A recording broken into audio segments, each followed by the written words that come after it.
मैं हमेशा से ही चाहता था बचपन से ही कि मैं फ़िल्मों में गाने गाऊँ, बट मुझे वो रास्ता नहीं पता था कि कैसे गाने मिलते हैं फ़िल्मों में। तो मैं हैदराबाद से आया हूँ। तो मुंबई में आने के बाद मैंने पहले रियलिटी शोज़ किए कुछ टीवी चैनल्स पे, और वो करने के बाद भी मुझे अभी तक नहीं पता चला था कि बॉलीवुड में कैसे एंट्री मिलती है। फिर मैंने अपनी वॉइस की सीडी बनाई और एक डेमो सीडी बनाई और म्यूज़िक कंपोजर्स को मैंने दी। और फिर जो मेरे बहुत ही फेवरेट म्यूज़िक कंपोज़र हैं मिथुन, उनको मैंने अपनी डेमो सीडी पहुंचाई और उन्होंने मेरा गाना सुना, उनको मेरा गाना पसंद आया। फिर उन्होंने मुझे ब्रेक दिया। बॉलीवुड में एक फ़िल्म आई थी लम्हा, जिसमें उन्होंने 2 गाने मुझे गवाए थे, so that was my first break in Bollywood. But जो गाना रिलीज़ हुआ मेरी आवाज़ में पहले, वो था ए आर रहमान सर के लिए मैंने गाया था रावण फिल्म में, बहने दे मुझे बहने दे। 2010 में वहाँ से मेरी शुरुआत हुई। रहमान सर से मिलना मेरे मेरे लिए एक बहुत ही मैं फॉर्चुनेट फील करता हूँ। वो हुआ क्योंकि हैदराबाद में मैं जिस म्यूज़िक एकेडमी से आता हूँ, वहाँ मेरे म्यूज़िक जो उस्ताद हैं मेरे मिस्टर रामाचारी, उनकी म्यूज़िक एकेडमी में मैं बचपन से ही गाता आ रहा हूँ। तो उस एकेडमी के चीफ पैट्रन और मेंटोर रहे हैं हमारे बहुत ही legendary singer doctor S P Balasubrahmanyam साहब। तो वो मुझे काफ़ी सालों से सुन रहे हैं। तो जब मैं बड़ा हुआ और मैंने टीवी शोज़ में हिस्सा लिया, तो एक बार मैं हैदराबाद में उनके सामने परफॉर्म कर रहा था। तो वो एज अ चीफ गेस्ट आए थे उस शो में। तो वहाँ उन्होंने मुझे सुना और बहुत खुश हुए और कहा कि मैं इस लड़के को तब से देख रहा हूँ जब ये बहुत छोटा सा था और अभी भी ये म्यूज़िक को लेके इतना सीरियस है। और उन्होंने मुझे मेरी तरक्की देख के वो बहुत खुश हुए और उन्होंने मुझे उस दिन वादा किया कि मुझे रहमान सर से मिलवाएंगे।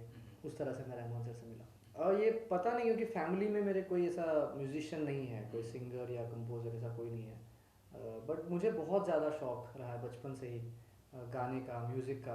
कोई भी म्यूज़िक सुनता था तो मैं उस तरफ चल चल चल पड़ता था।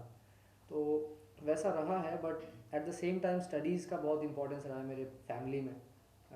मेरे my mom is a teacher, मेरे भैया डेंटिस्ट हैं और मैं खुद भी इंजीनियर हूँ, तो मुझे इंजीनियरिंग कंप्लीट करनी पड़ी।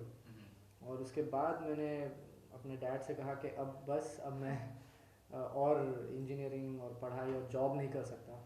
तो मैंने कुछ साल का वक्त मांगा उनसे और मैं मुंबई आ गया और यहाँ बहुत कोशिश की, मेहनत की कि म्यूज़िक में कुछ हो सके। और ऊपर वाले की मेहरबानी से things started working in my favour. मैं यही कहूँगा कि जैसे कहते हैं कि कुछ जोड़ियाँ ऊपर वाला बनाता है, तो आई थिंक मिथुन सर के साथ जो मेरा कनेक्शन रहा है वो बिल्कुल भी, मतलब मैं ऊपर वाले का शुक्रगुजार हूँ कि उनसे मेरा मिलना हुआ, उनको मेरी आवाज़ पसंद आई और एक हमारी बहुत अच्छी दोस्ती हो गई है अभी।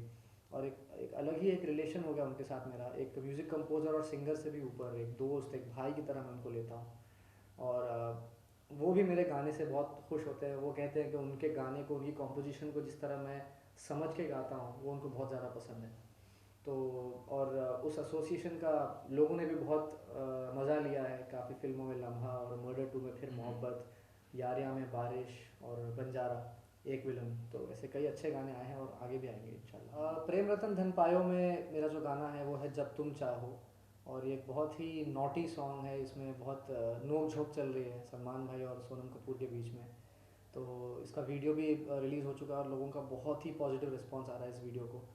और मैं बहुत खुश हूँ कि एक अलग अवतार में मुझे लोगों ने पहली बार सुना है। अब तक मैं सिर्फ रोमांटिक और सैड सॉन्ग्स गाने के लिए मुझे लोग जानते थे, बट इस गाने से वो एक इमेज मेरी थोड़ी सी चेंज हो रही है। सो ये मैं बहुत खुश हूँ कि, क्योंकि वर्सेटैलिटी भी बहुत ज़रूरी है और एक अलग तरीके का गाना मुझे हिमेश जी ने गवाया। So I am very very thankful to him कि मेरे साथ कुछ अलग ट्राई किया उन्होंने और लोगों को पसंद भी आ रहा है। हिमेश जी मुझे तब से जानते हैं जब मैं रियलिटी शोज़ में आया ही था। और in fact Himesh ji was the first जज जिन्होंने मुझे सेलेक्ट किया और रियलिटी शोज़ में एंट्री दी थी।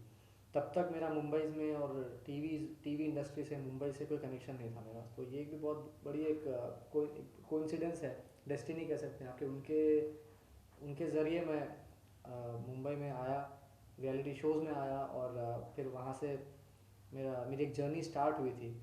और आज जब उनकी फिल्मों में मैं गाने गा रहा हूँ, उनके लिए प्लेबैक कर रहा हूँ, यहाँ तक कि उनकी फिल्म एक्सपोज में एज एन एक्टर हिमेश जी पर्दे पर आते हैं और प्लेबैक मैंने किया उनके लिए, दर्द दिलों के कम हो जाते।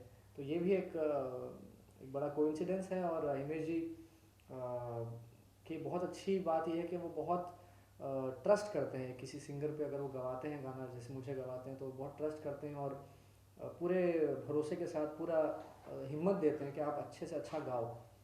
तो वो एक सिंगर को बहुत हेल्प करता है। और जैसे एक्सपोज में उनके लिए मैंने गाया, और किक में उन्होंने मुझे गाया था सलमान भाई की फिल्म। तो वो मेरी पहली फिल्म थी सलमान भाई के लिए, ये दूसरी फिल्म है।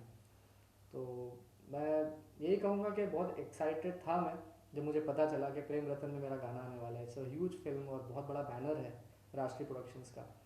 और लोगों का रिस्पांस देख के तो मैं बहुत ही ज़्यादा खुश हूँ। लोग बहुत पसंद कर रहे हैं। आई होप कि फिल्म भी लोग जाके देखें और बहुत पसंद करें। किक में जब मैंने गाया था उनके लिए गाना तू ही तू, उस वक्त मुझे पता चला था कि सलमान भाई ने गाना सुना था मेरा रिकॉर्डिंग में, क्योंकि वही गाना उन्होंने भी गाया हुआ है तू ही तू फिल्म में।